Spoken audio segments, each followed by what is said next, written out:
phone days, I would, tell my parents, because I'd heard a story or two of someone sending money because someone called and said, "Hey, Keaton's in jail.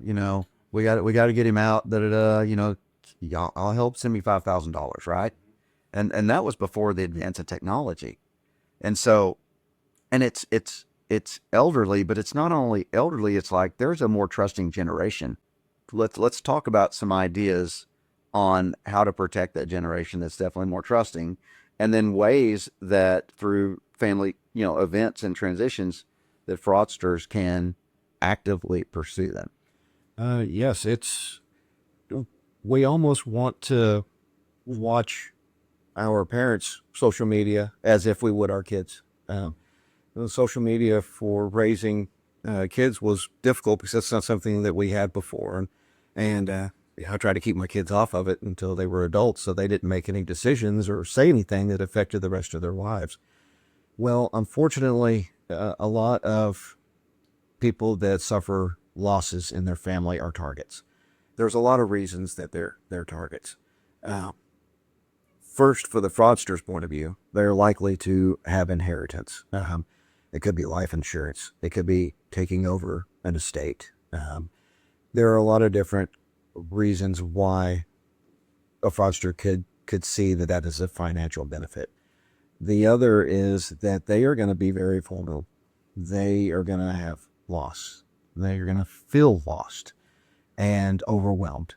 And unfortunately, with our family members and our friends, after a loss, we all do get back into our normal routines. And a lot of us have busy lives. And it's a poor excuse, but sometimes that person can be neglected up to a month after their loss, where people are checking in on them as often because they're busy back with their lives and work and everything else.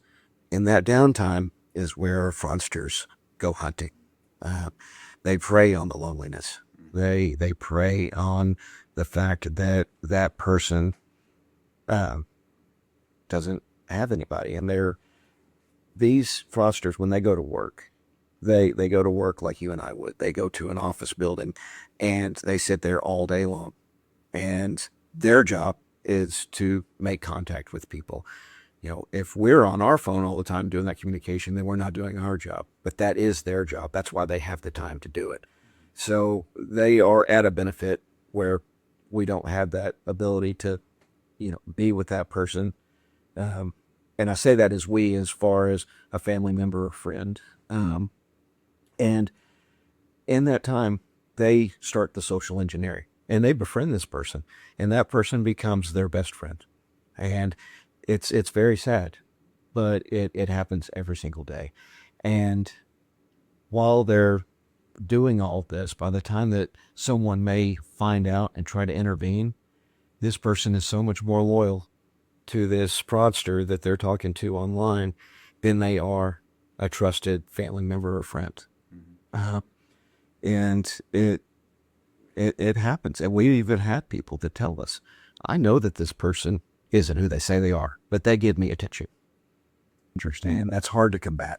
Yeah. And I could see that happening with a friend or family member as well. Absolutely. Someone that's going to, attention's a big thing, especially when you're lonely and scared.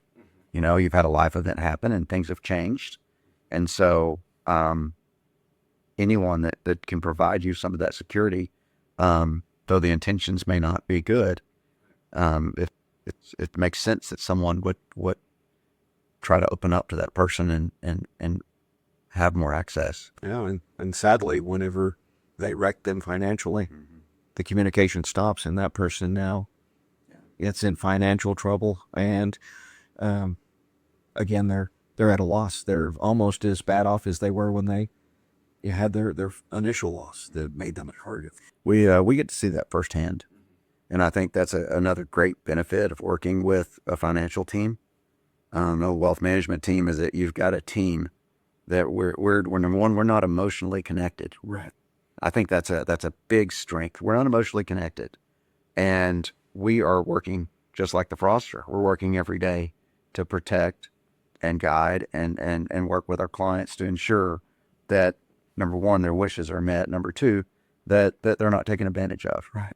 And so that's something that we get to work with firsthand, and it's such a value. And to watch our team come together, and I know you get to work in this when we figure it out, right? Like, something's amiss, Correct. but when we can come together as a team, we put all the pieces together, and we go, aha, and the red flag goes off, Right. and we're able to protect the client's assets, and it's and it's a fantastic relationship to be a part of. It is, and it makes everything worth it.